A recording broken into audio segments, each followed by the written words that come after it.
Today I'm going to show you how to make a glazed ham with a little bit of a twist. It's a rum and cola glazed ham with some of the season's best peaches. So I've got some gorgeous ingredients here to create this stunning Christmas centerpiece. The full list is over here, but I've got a double smoked ham. I've chosen that for this recipe because it will match so well with this dark rum. I've also got some treacle, some cola, lime, mixed spice, cinnamon, bunch of thyme, and some gorgeous in-season peaches. So always before you start cooking a ham, make sure your oven is set up properly. It's a really important step.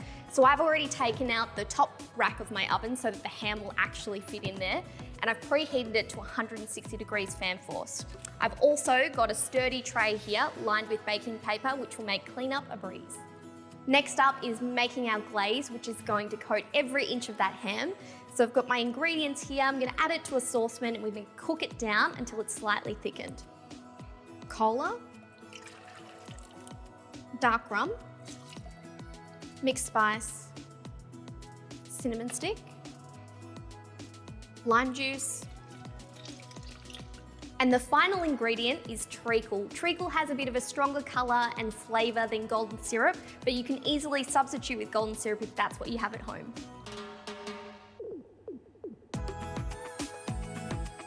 Now I've got this on a medium-high heat. We're going to bring it to the boil, then we're going to reduce the heat to low and just simmer for about 5 minutes or until it's a little bit thickened.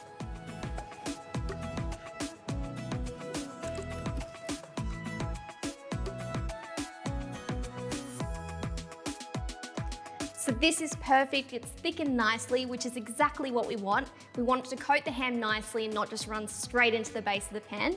So we'll leave this here and it's time to prep the ham. So I've got my beautiful half leg ham here, double smoked. So I'm going to take a small knife and just score about 10 centimeters from the end of the shank. That's step number 1. Next step is we're going to carefully run our thumb between the fat layer and the rind.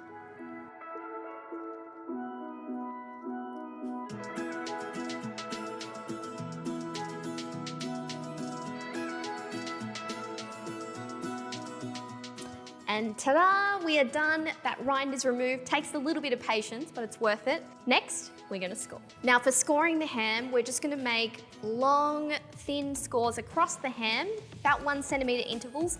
Of course, if you're not confident scoring ham, you don't have to do it. You can just leave it unscored. Really important though, that as you're doing it, you're just cutting through the flat layer and not through to the meat.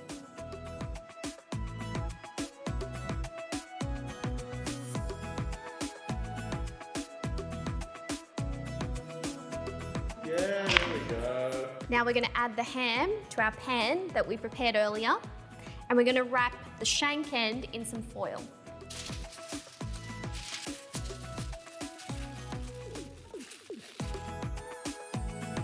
Now we're going to halve our peaches and add those to the pan as well. They're going to soak up some of that sticky glaze as the ham cooks.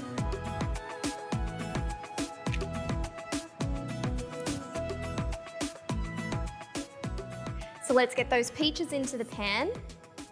And then I've got that beautiful thyme. We're going to add half of that to the pan now. Just scatter it over. Now we're going to baste our ham with that lovely glaze. And we're actually going to continue basting it in the oven about every 15 minutes. Let's get some on there to start with.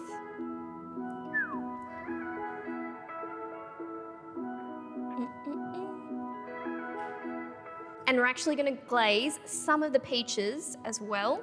Just drizzle some of that on there.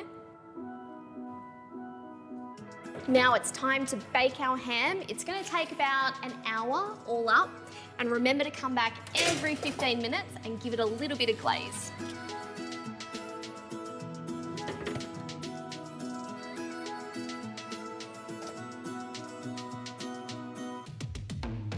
So look at this ham, it is all finished and it's been resting for about 30 minutes.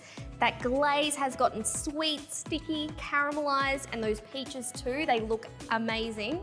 So all that's left to do now is to take off that foil, transfer it to a platter, and then dress it up, ready for serving. And there you have it, a classic Aussie drink turned into a simple glaze for a stunning centrepiece ham fit for any festive table.